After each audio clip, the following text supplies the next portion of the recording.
Good afternoon, everybody. This is Joe.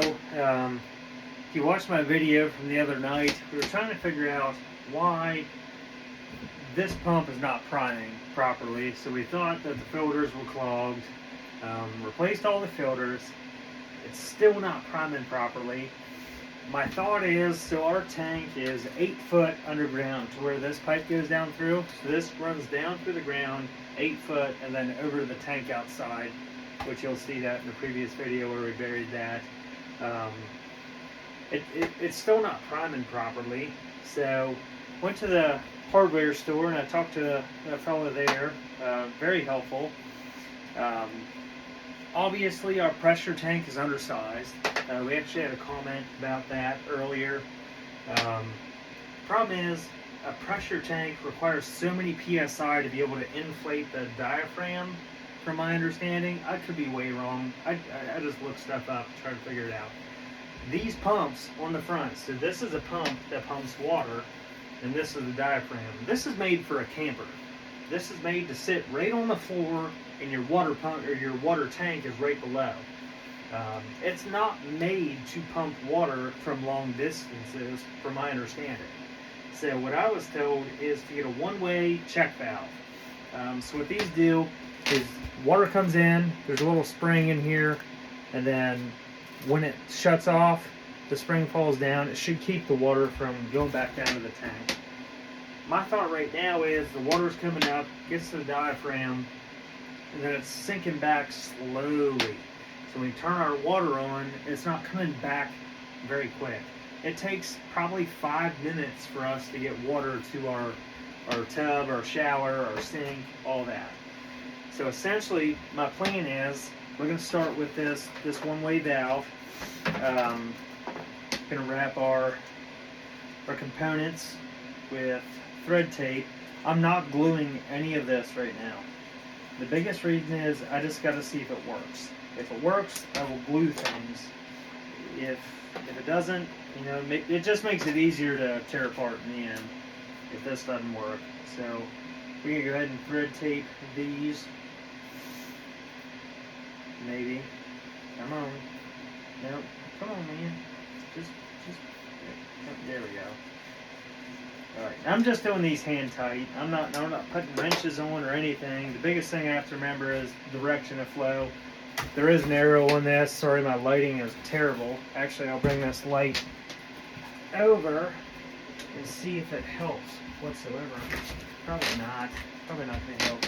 Put it in the bucket for now. Yeah, let's try that. See what happens. No, not going to happen. Come on, man. Why are you being like this? Alright. So, still can't see it, but either way, there's an arrow. It tells you the direction of flow. So we're going to install this onto the bottom. Like I said, you can hate all you want. I'm just doing it hand tight, not putting wrenches on, nothing. I just want to make sure it works. So if it doesn't work, it just means I have to go back to the hardware store and figure something else out and cut stuff out. I'm just not doing it. So the one thing I will do is, I don't have my Sharpie in my pocket. That's okay. I got a knife. I'm going to mark where to cut based upon the index of this. So I'm assuming the pipe goes up to this thread and that thread, or the hex or whatnot. So we have our water pump off, but just to make sure that all the pressure is off, I had this over here. This used to feed our washer, but I'm going to open this up. Ow! That's cold. Still pressure, for sure. So, definitely going to get water on the floor, which is not ideal. So, I guess that, that's terrible.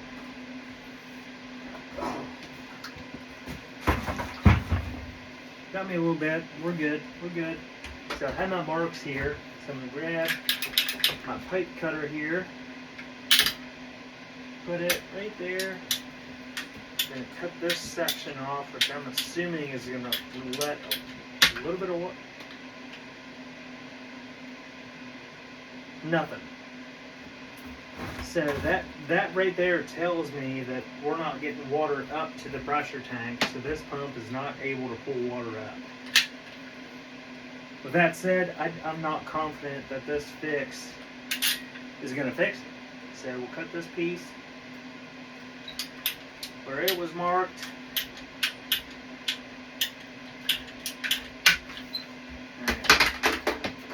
I got a little bit of PVC stuff. I can't touch. Oh, come on, man. Hit it on something to break it loose. Ah! Nope.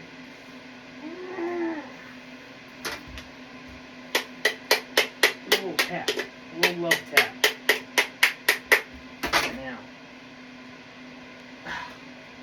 You're kidding me.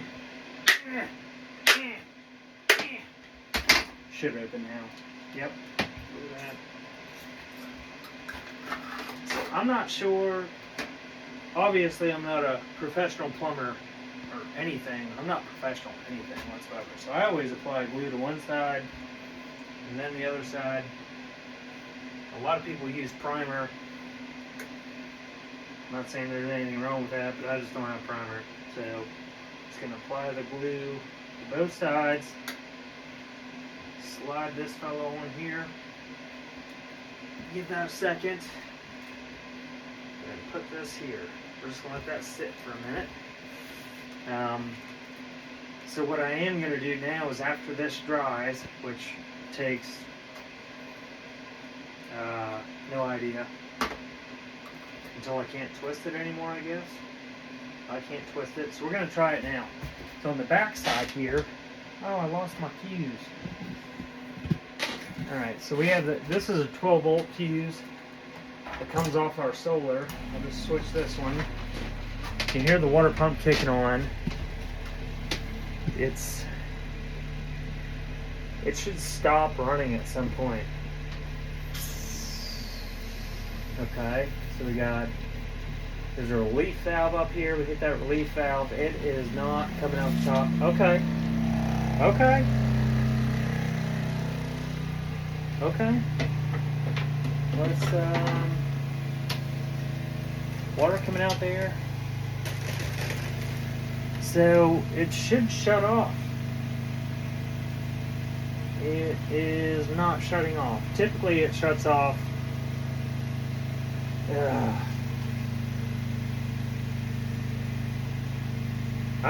Honestly, I'm at a loss. I have no idea why. So, like I said, this goes 8 foot underground. So I'm just assuming this pump can't pump 8 foot up. We're gonna bleed it again. That's bleeded, bled, bleeded. That's bleeded. That's bleeded. Crank this open. Change this. Oh, it shut off. That's good. So if I turn this on, we should hear that pump come back on at some point. Yep.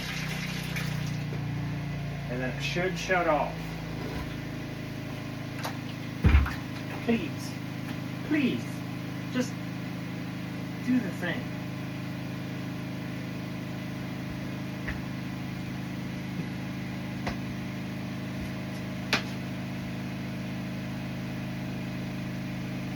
You know what's weird? I'll show you this. So typically, we have these pressure gauges up here. I'm typically not over 40 psi. This one's bad for some reason, but I've never had it over. Whoa. Okay, so that's pretty cool. I've never had it over 40. I put this check valve in. So what the check valve does, like I said, I am not a plumber, so just if I'm saying something wrong, comment, blast me, I don't care. But if water comes up through this, it can't go back down. So yeah, pretty sure we just solved the problem, hopefully. I don't have leaks, so if water's coming up, sorry, I'm just talking through this for myself. Water's coming up from that tank into this pressure tank. The diaphragm expands to give it pressure into the system. We bled the system, got all the air out, which we had somebody comment that I could probably do it from this right here. Can't see it. So we used to have a little mini washer out here.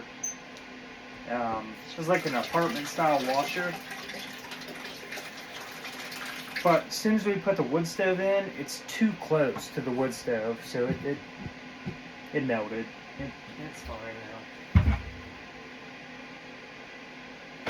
Let's just hope this works. So what I'll do is, in the morning, typically it's fine overnight, but when we go to brush our teeth in the morning, we turn the valve on, and it's slow. So we're going to see if this pressure drops. If it doesn't, then I definitely think this check valve worked. So all it is, it's a copper piece, like I said, it has a spring. Water comes in, feeds the diaphragm. If it tries to bleed off, this thing, it's a little plunger, it sinks down. It'll keep the water from going down. The only thing I don't know, which I probably should, is if it tries to bleed off this way and that plunger drops, it let the water drop down to the tank. So if any of you guys know that, that'd be awesome, because I don't want this water slowly leaking down the pipe back to the tank. I need to keep it up here so it's primed all the time. So, yeah, thanks for joining me for this project. Just gotta hope it works now.